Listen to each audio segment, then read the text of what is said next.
Maybe you're experiencing a time when your patience seems to be wearing thin. You actually are a little more quicker to react than you'd like to.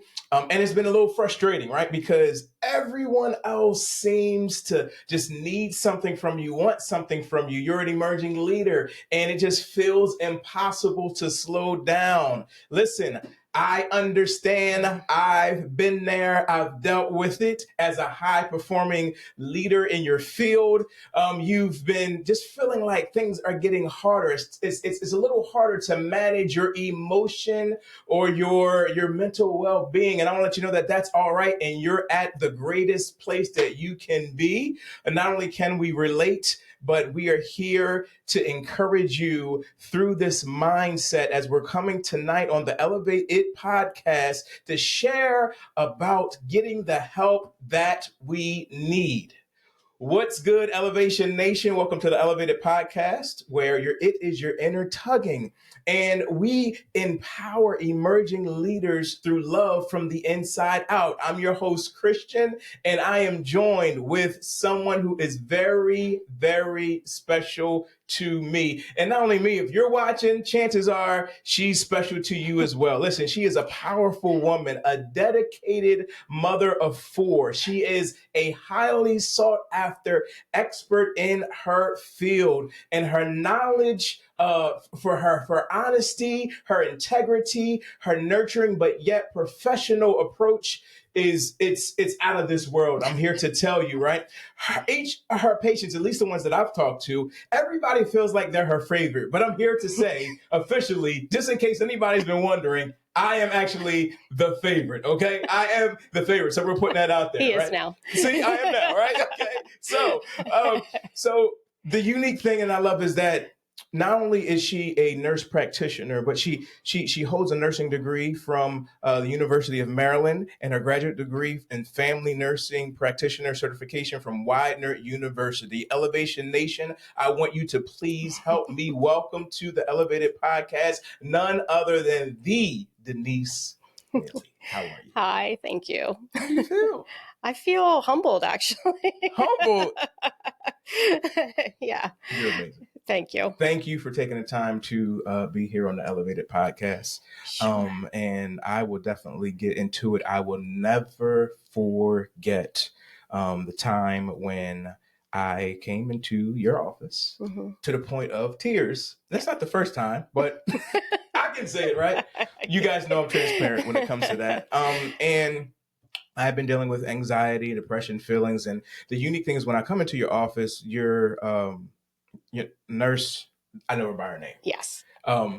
But she would come in and you guys give me a paper. And that paper would kind of ask me questions as to like, how am I feeling? Have I been irritated? Have I been, the things that it pretty much absolutely says, right? And then I kind of rate that thing and come from there. And I can remember this particular time, it was just like, hi.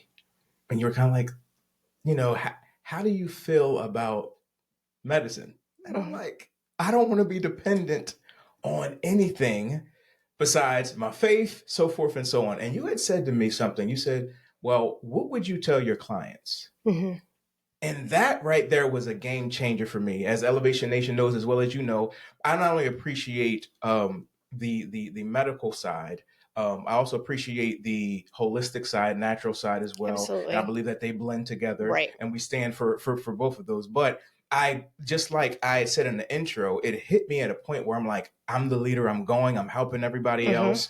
But behind the scenes, like you can be around a lot of people, but still feel lonely. Oh my gosh, yes. You can be in a posture, in a place where, you just love doing what you're doing, but sometimes you skip over yourself or your self-care. Right. And so with that being said, first off, publicly, thank you. Oh, you're welcome. For being that loving, course correcting, but firm voice to kind of say, what would you tell your client? I remember saying, I would tell them to get what they need. Right. And that's why we're here, to talk about that very perspective from there. So Denise, as we're moving forward into this area of the conversation, the first question I'd like to ask you is, what do you feel as though, or what do you think emerging leaders, what's holding them back from getting the support they need from your experience? I would say time is the biggest thing. They don't feel like they have enough time to reach out. They don't have enough time to follow up. they really don't even take enough time to know how they're feeling. I would say that is the biggest thing I see. The other thing is, I think they've been dealing with anxiety and depression for so long, they don't even realize that they're dealing with it. And sometimes it really takes someone to, gosh, go in the doctor's office and their physical symptoms that they have. After hearing and seeing so many people, you start to realize there's more to this than an illness or a condition. There's some mental health that we could do and help you with. Yeah. I love what you're saying too. So the first thing you said was time. Time. So you feel like no one has enough time. We don't feel like we have time? Mm-hmm. But that's not necessarily truth. Absolutely. Okay. So, because I can agree, like I've been at that place to kind of say, okay, so far as the time is concerned, I'm busy, I'm doing this, I'm doing that. But I had heard something that was powerful, and I want to get your perspective on this. I had heard a speaker say to me before, how selfish are you to rob people of your 100%? Oh, absolutely. So as a leader, as entrepreneurs, as just doing what you're doing, if you don't take care of your mental well-being, your mental health, right, then you're robbing people from the fullness from who you really are and that expression of that, right? Absolutely. And so that's that part there where it hits my heart and my mind. What do you feel about that? Like that saying has like not giving your best, not taking the time out to give your best. Like, do you feel like that puts people at a place, not I'm saying you want to call them selfish because you have some loving people, but what's the disadvantages of that? Of taking time to spend it on yourself? Well, to get better. Oh, to not. Not, like that. That's skipping over question. Stuff. Like I was like, I want to help. I want to do that. But if I'm not, it's like that. Like you said, you're robbing everybody from the 100% Christian, right? As opposed to the 50% because I won't take the time out to get what it is that I need. Yeah. Yeah.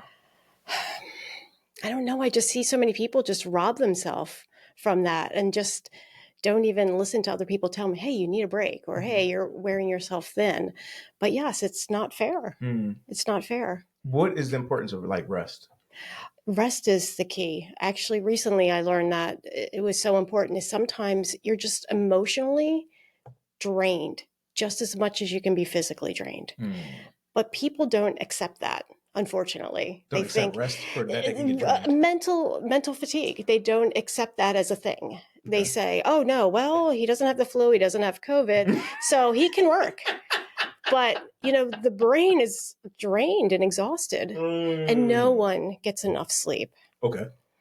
So, yeah, I think you really need to have that rest for mental clarity and to be 100% there for the role that you're playing.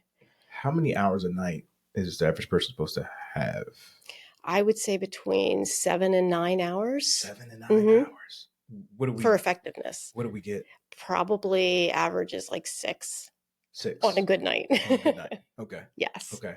Yes. Okay. That's good. That's good. Okay. I appreciate You're that. calculating. Well, right. Because I get up.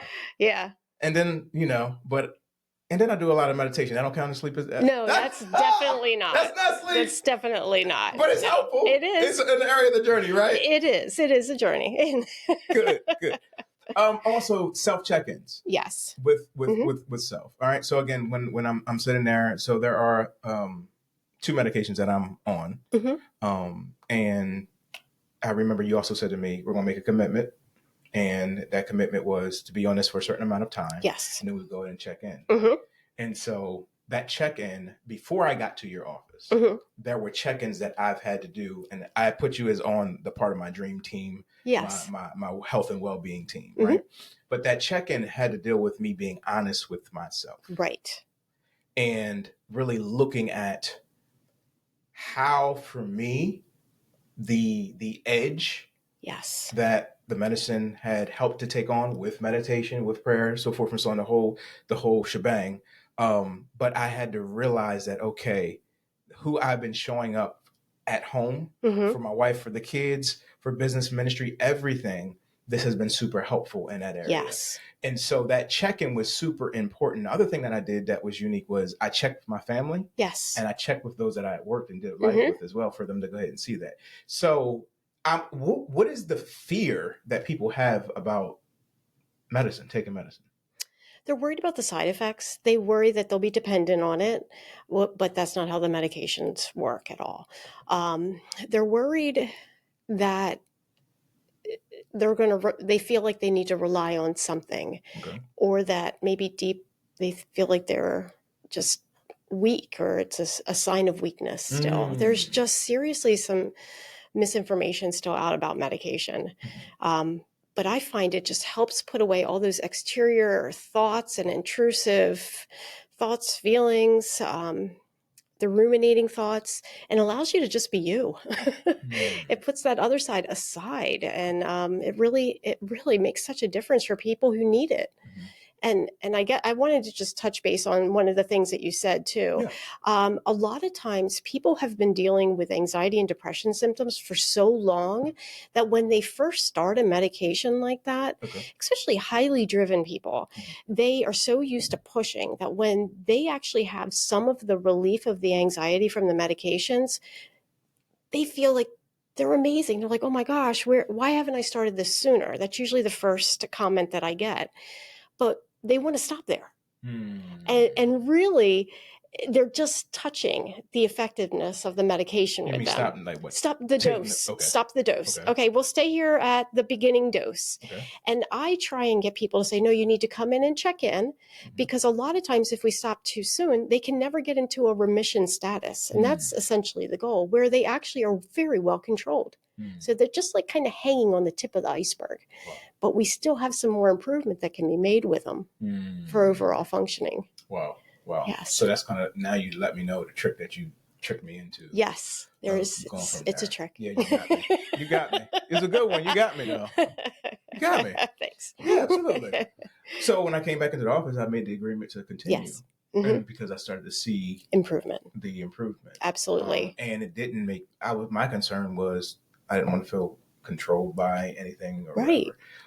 And it did help to take the edge off. But again, it wasn't just the medicine alone. There's other absolutely things together. So I'm glad that you said what you said about people wanting to stop. I've had conversations from being transparent about the anxiety and experiencing the anxiety and different things like that. And they said, well, I heard your testimony, I've heard your story, and it made me want to go back and get back on. Yeah. When somebody comes off and gets back on, is it more difficult?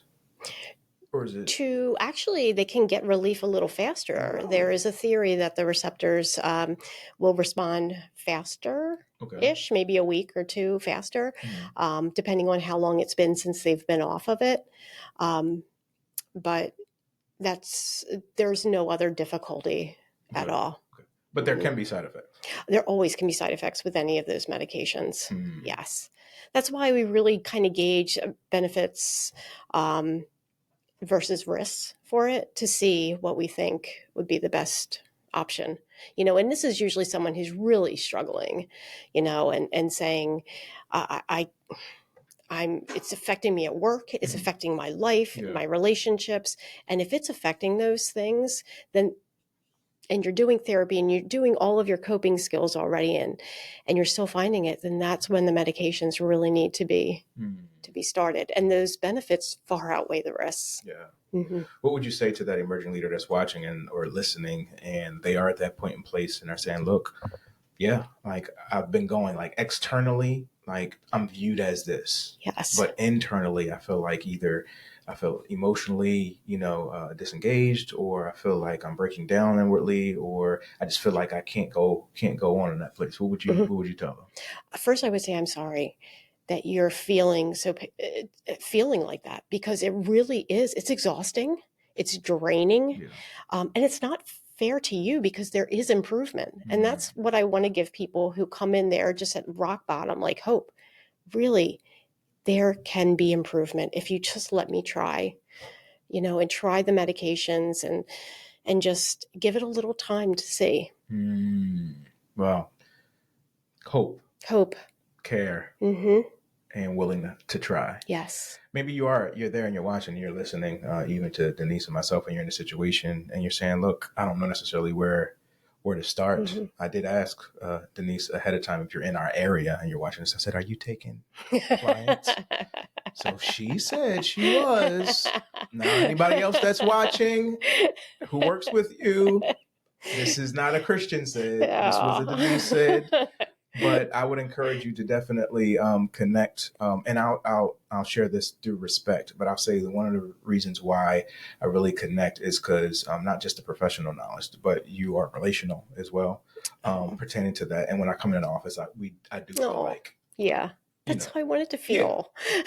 And I've just had experiences when it wasn't Mm-hmm. that way. Not everybody needs that, Right. and it's respect for anybody and where they are. Mm-hmm. But to have somebody, I don't want to say bedside manner, but I'll say to have somebody who you can tell cares. Yes. And then also, it can follow up and give you that help as well on a professional side as well. And we've had conversations as well where I was like, no, I'm gonna stick with you and let's just process this. So if you don't have that relationship with, anyway, I'll behave. Anyway.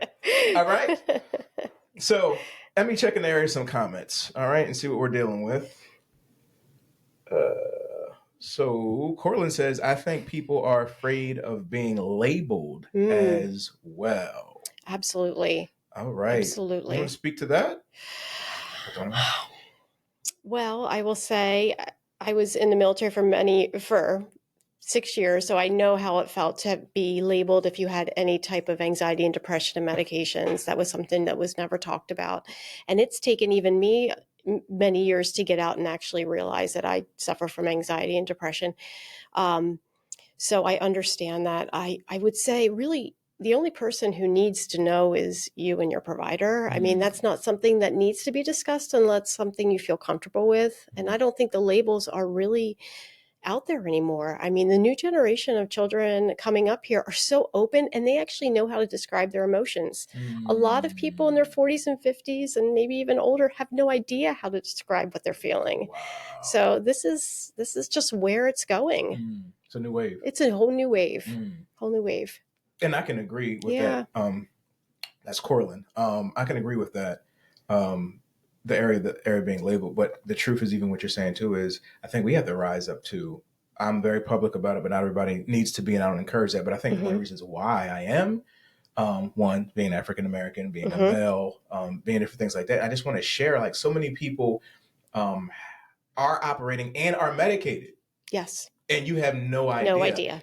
I've come off of platform stages and I've shared, and somebody's come to me and said, well, you know what, me too. And I'm like, I would have never thought, right? Yes. But then the person who's sitting there who's dealing with so much and they're afraid, I think sometimes it does cause for us to stand up and to go ahead and share. And that's why it's a holistic approach that I have too, to say, you know what, whether you need prayer, whether you need meditation, whether you need medication, whatever it is that's needed to be the best version of you, because I believe we're all here for a purpose. Oh my gosh. And we have to fulfill that assignment, that purpose. We get to fulfill that purpose and that assignment. So why not do that the best that we can? Absolutely. Now, we'll tell you where I flunked my eating. Oh, okay. That's a tough one. I mean, it's just the truth, like where I'm at. Like I'm pretty good on the spiritual side. I'm getting good, with the meditation, inner work. But eating, that's something I got to go ahead and work on. Oh, yeah, whole team together to get with that. Yeah, that's a tough one. But that works together as well, right? Yeah. Because even affected with the side effects or different things. So, the cholesterol situations that I've had to deal with, it's been diabetes in my family line. Yes. So all those things, right? So that part, I feel like too, that some people are like, I don't want another thing to have to go ahead and take. And it seems to be kind of difficult, and eating this way or doing life this way, or all these seems like so many different steps to go ahead and do. But I think what I'm realizing too is when I speak to people who are older, they're like, do what you need to do now in your yes. ages, so that you can get to that point in place. Because then you get older and you have to get to that place. We have options. Right. So why not choose to take care of our mental health? Our Absolutely. Get to know yourself. Who are you really? It's amazing. It's amazing. So you believe medicine can help you understand and know who you are? I think it takes away the external features that you have, the physical symptoms, the palpitations, like I said, the mind wandering, and allows you to really take the time, because you're not so exhausted from all the other things, to really start digging into who you are. And that is also an age thing too that happens, but it really it really can help you find who you are and why you respond and behave the way you do. Wow. Wow. I love it. I love it. I love it. I'm checking to see if there's any more comments before we Oh, go it's fine. on. All right. Did I hear you properly? You said you had dealt Yes, with. I struggle with anxiety and depression Wow. also. Wow. I take medication for it. Um, and I remember the first day I started it, I was like, wow, I had no idea. Wow. That's how much. And so I see people who struggle from it or shut off the idea of any other help. And it just hurts me because I know that they can get improvement with their symptoms. Mm-hmm. Yeah. Wow. Wow. Thank you for even sharing Yeah, that. no problem. Absolutely. Absolutely. I think what I want to encourage people to say is like, so you're not alone. Right? I No. think that's the part too. Like, Mm-hmm. it's the whole community Mm-hmm. of us my prayer, my encouragement is that we continue to get what we need. Absolutely. And the rest is a part of that process. Getting, contacting a physician, Mm-hmm. having a heart posture and the determination to follow through. I even have some other friends and people who have seen the doctor, have seen the therapist, but then just don't follow through. Yes. Don't take the medicine or don't. And again, I'm not judging in any shape, Mm-hmm. way, or form, but it is a mindset that we have to get to the root of the area. It's a mindset that's saying, look, I'm making up the mindset that I'm going to show up. Yes. And I'm going to show up and be the best version of who I am, the being that I've been created by the divine source, God, life, presence, whatever name you want to call it, that's what I want to do. And if this is going to help me Mm-hmm. be the best that I can be, Absolutely. then I want to be open to that. Mm-hmm. Denise, what is your passion in life? Oh gosh.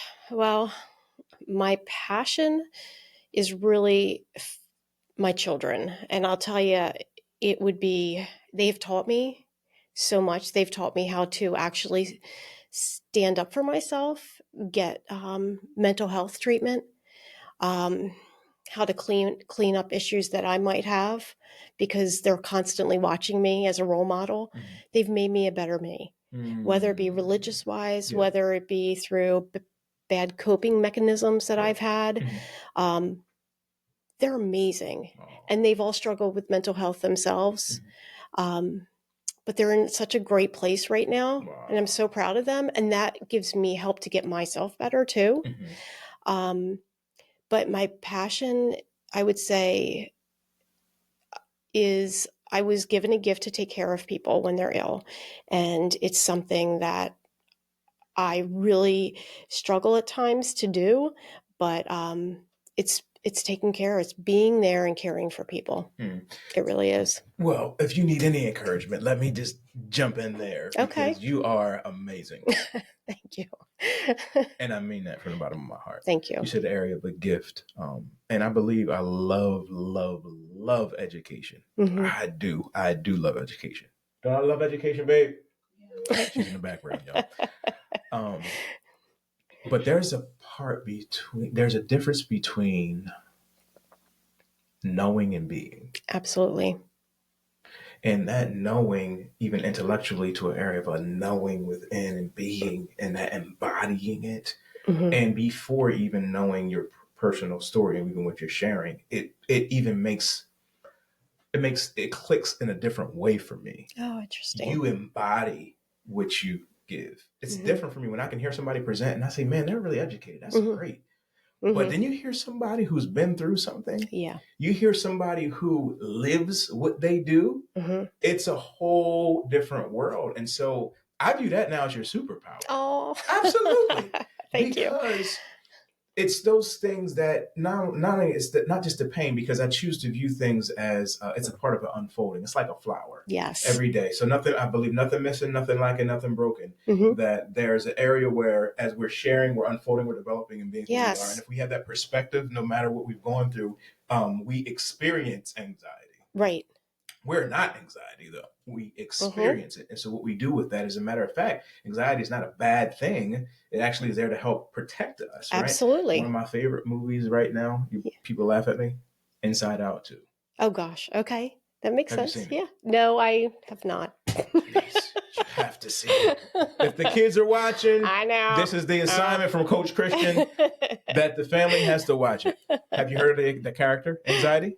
No, I'm so Oh, I'm so out of it. listen, your your next day off. I don't know when that is. I know. Right? Yeah. Disney Plus. Disney Plus. Okay. So, an Inside Out 2, Yeah. long story short, if you haven't heard of this, so there's a young lady in there, and the cartoon character and figure, and so one of the new feelings and emotions that they introduce is anxiety. Oh, interesting. And so in anxiety, it shows where you have sadness that is in there, as you have joy, you have different ones. But anxiety, the way that anxiety is shown in here, I've been trying to explain how this life of anxiety can be. They nailed it. Wow. And they show it from there. It's such a beautiful teaching thing from there. As the point, I started sharing with my wife, kids, everybody. It was during a time when Lanisha wasn't even feeling well. So I just was like binging that thing over and over again. And it's just a point to share that it's a working together. Mm-hmm. Like anxiety has its role. Right. What we do with it. But I even had to come to realizing that it's part of the anxiety for me. Like I strategize. Okay. And that's good. But I can overdo it if it's the area of the anxiety that's leading. Right. And that's the part where I'm like, well, if this happens, because this happened. And if this is, I got all these plans just in case this happens. And that's why I love meditation, because I can be. Perfect.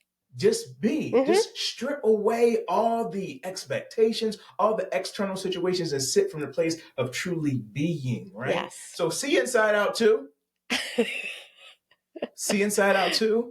And that's the homework assignment for you and the family. I will do that. And I thank you for even mentioning the area of your children, because that's the same thing for Lanisha and I as well. Like, they teach us. Oh my gosh, yes. So much. So kudos to your children. Absolutely. For being all that they are in this life and in this journey. But like I said before, it's all things that are working together for our good. So your journey, your story, your education, your care, it all works together. You are truly gifted in that area, and I'm grateful. I'm better because of the care. Yes, absolutely. Thank you. And you should know that publicly. And if there's any other matter of fact, if there's any other of her patients that are seeing this, I'm just going to encourage you in the comment section. Just fill it up with love. Just so when she goes back and she checks this out, that y'all see how much love, care, good stuff. All right, good stuff there. All right, pertaining to that, because we have identified, even if my sister-in-law, even them are watching, that she said I was a favorite. In case you didn't catch that, go to the very beginning and see that is there as well. That's all right. Great. Good. All right. Let me just check one more time in the area of the comments and see what we got going on, and make sure somebody's not fussing me out. Thank you so much. Super, super helpful. All righty. Good. We're good there. All right. Cool. All right. Anxiety. Depression, we didn't get a whole lot into there, but do they come in like twins, family? Like, it's hard to decipher, honestly. How do you know if you're experiencing those? Yeah, well, the depression mostly is you're just not wanting to do anything. You're starting to pull back in, stay home more, not engage with people. Things that you used to really enjoy doing, you're just not into doing anymore. It's a dark place, and some people get to the part where they just don't want to be around anymore, and they feel other people would be happier with them not alive. And it's just such a dark, lonely place that they pull, and it's hard. It is, when you are really suffering from that, it's the hardest thing to get in and get help. And so that is when family needs to really step in and say, okay, let's go to your family doctor together and talk. Come in together, because sometimes people just aren't honest with how they really are feeling, or they don't know how to express it because they're too low. So bringing a family member is the best thing they can do, just because then we can formulate a plan together too on how to keep you safe and make sure that side effects of meds and how to work through that too. So, you know what? I didn't even think about that. So yeah. You order some appointments with me? Yeah, I didn't see you in the background. That's okay. That's all right. No, you do it. You're pretty good speaking for yourself too. Yeah. You did good. I probably should get out my profession if I don't do that well. Right? Yeah, I I snitch guess on you make a good myself as point. well. Yeah, Absolutely. you did. Absolutely. Yeah. I mean, it just hits. I think I care for people. Absolutely. Yeah. But I've witnessed so many amazing people that, like I said before, when they go home or when they are by themselves, it's a whole different area. And I truly desire that what I'm expressing externally be that representation of what's internally. Yes. I don't want to be in a performance based life. That is the truth. And so that's exhausting. That is exhausting. And so I want to make sure that if somebody says Christian and you explain who I am and somebody else does, and like, okay, that makes sense. That's Christian, as opposed to, oh, really? Right. So it's that part that I think with my generation and the younger, it's about being authentic. Yes. Of who you truly are. And there's other generations of respect there, but it just was about masking things. Masking. And what, I can remember growing up hearing things like what goes on in this house stays in this house. Yes. And different things like that, which I get and I respect, but some of that can be a form of bondage because then you have to deal with whatever has happened and you don't know how, and you feel like you can't talk to somebody and you feel like you can't do these things, or you start Googling everything, and that's not a healthy thing as well. I've learned that you don't want to stay with the whole Google thing for everything, right? Because you can find some different information, but finding a team that you trust, that you appreciate, and that values you, and not just an amen person or an agreeing person, right? But somebody that can be honest with you and say, hey, this is what I think we should do. Yeah. I feel like I give a little too much, but meaning I say a little too much, that maybe I should let them talk more. But I think that's just a struggle that I hope I'm not pushing, my opinion on what I'm hearing. Some people just aren't ready for it either. It might take, and some I might say, hey, it looks like you're struggling from some anxiety and depression.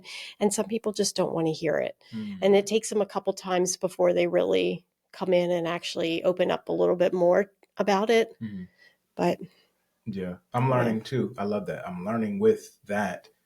There's what we call that inspired action. That when you feel that tug, that passion, like I should say something. Yes. That releasing it now is up to the individual. How it takes place is none of my business. Yeah. But I'd rather release that in the area of care than to go ahead and suppress those feelings and those thoughts as well. You touched on that. One of the comment that I had made to you that you bring up and saying was life-changing for you, I really don't take ownership of that. I really believe that is God speaking through me at times, because there's no way some of the things that come out of my mouth I've thought about or was able to come up with. So I will say that is something I do believe, because I do my practice, the care is through God, that a lot of times it is intervention through God coming through me. And some of those things, that's why I try not to share, because maybe that was God really wanting me to say that. Wow. I really do believe that. Wow. Yeah. Wow. It's that leading that I thrive. Like it's what it is. It's the thing for me. It's that peace that surpasses all understanding. It's the way that we can lay our head down at night and have that peace. And it's not the area of just being having to know it all or to perform, but you're true. Like when you live this life of care, when you truly care, you care. Yeah. You do. You care. You just want people to operate and be the best that they can be. But I think too that the thing that qualifies us, so to speak, is also being first partakers. Absolutely. And so again, thank you for being that example of getting the help that you need, getting the help that I need, so that we can continue to imagine what's the life, what the world would lead us to look like if we keep this trend going on. Absolutely. I've even said sometimes it's me before we. Yeah. Because how can I take care of everybody else if we're on a plane? Right. Do they say put the mask on yourself before you? That may not make sense to some people. Well, wait a minute, I want to take care of the babies. I want to do that and that. But what happens if we don't take care of ourselves? It's the truth. Love ourselves the way that we love our neighbors. And so we got to love ourselves. And absolutely. That is self-care. I would say a lot of the study and research I've been doing is in burnout. And I know you had a wonderful podcast on burnout, which I listened to and I really thought a lot of Thank you. because it's near and dear to me. We always talk to each other about Yeah. don't burn out, don't burn out. And people who are in, who have a lot of roles that they are following, Yeah. they tend to get to that point. But we got to really look at ourselves as like circles. It's like we have work, family, and me. And when me is overpowered by work and work is overpowered the family too, we really have to look at that and start pushing that down and say, I've got to take care of myself because I will do so much better in those roles Yeah. if I do that. Wow. That's powerful, Denise. That's super powerful. Wow. We have to remember that. So even if it's got to cut my workout short because I have to go send this medication, the medication will wait. But that workout is so near and dear to your mind to help you complete all the other tasks that you need to do. And you'll be able to do it with clarity. Wow. I love it. So I'm going to ask you, so your personal journey, your personal area, like, I'm always amazed, first off, how as a doctor, as nurse, as how do y'all stay healthy? That's what I always want to know that, because y'all see patients all the time. Yes. So I need to know what that is, and also like what your routine is to kind of be the version of you. Well, I'll tell you, it's always changing because I will tell you probably I had gone through a divorce about 7 years ago when I first started at the office that I'm working at. So I've always been playing catch up and just trying to juggle the kids, raising them, and the full-time job and everything. And it's led me into burnout many times. I would say I'm probably always just kind of hanging off the ledge, trying not to. And it wasn't until this year, 7 years later, that I've actually been able to say, okay, let me start looking at those circles. I got to make some changes because I need to still work and I want to work in this practice. I want to take care of my patients. But I also have these children and me. I want to live. Yeah. And so recently I started walking every day. I'm doing like a walk challenge just to get me out. I have started hitting field hockey balls because I played field hockey for years in high school. Yeah, I know it sounds weird. No. But so I do that for like stress relief and just by myself. It's fun. Yeah. And I've really started making sure I'm eating more protein, drinking water, and just really staying on point with that stuff and getting my mental health with a therapist regularly, which has made a huge difference. Wow. Come on, y'all. Who wouldn't have a nurse practitioner like that, right? Yeah. Am I advocating hard enough? I love it. I absolutely love it. God. Oh, okay. So agreed. Comments. Corey constantly challenges me to be better. Okay. That was scrolling again. He's a huge part of my motivation. I mean, she's standing right in front of you. She has to be nice. I feel like that has to do with the area of how I'm your favorite. Yes, absolutely. So when I come into the office next time and I have my T-shirt, I'm the favorite. I'm the favorite. Then we go from there. No, I really do appreciate that. I love that. Good. All right. Any resources or anything you can think of? And if you don't and you want to get it to me at a later time, I can go ahead and post some things, whether it's articles or anything that somebody can read up on the area of, mental health, well-being, anxiety, depression, as operating. Yes. I would. There's a Brandon. Oh, I think it says Mayoff. Oh, yes. He says, you are an inspiration, Denise. Oh. Okay. All right. I told you, if y'all right, I'll say it. I tried to get their hockey stick out there. Still waiting on that one, Devin. I would say Psychology Today. You just Google Psychology Today. They have a wonderful list of therapists that are out there. And they also have great articles on there, too, to read about anxiety and depression. And they're pretty relevant, too, to most people. I would say that is probably the best one. And then Chester County does a wonderful job of like crisis center. They always have someone 24/7 that if you're really feeling low, you can either text or you can call the crisis line and just talk with someone. You don't have to be admitted. You don't have to go to the emergency room, just for talking and texting. So there's some wonderful services through Chester County that's available. And they did open a new facility across from Westchester Hospital, Chester County Hospital, called Haven. And that is a psychiatry, psychology, therapy inpatient facility, but they also do outpatient, which is something new. So we're actually opening up more areas for treatment for people too. Wow. Yeah. So it's awesome. Wow. Amazing. Yeah. Wow. I love it. I love it. And I did not shout out Gateway. Oh, yeah. So Penta Health. I'm sorry. Penta Health. Penta Health. My apologies. Colonial Family Practice. Okay. The best. I've been there for a while. Okay. No. Yes. So yes, definitely. So what I want to leave us with is some wisdom that you may have on your heart and your mind that can just help us throughout there. Yeah. So if anything that you want to share. I'd say the biggest thing is if you're not happy with your doctor or provider, find a different one. There are so many out there. There's so many personalities out there. You deserve to find the one that's going to listen to you and matches your personality style, because there's just so many options. People just feel stuck. You shouldn't. There's too many of us out there. Too many.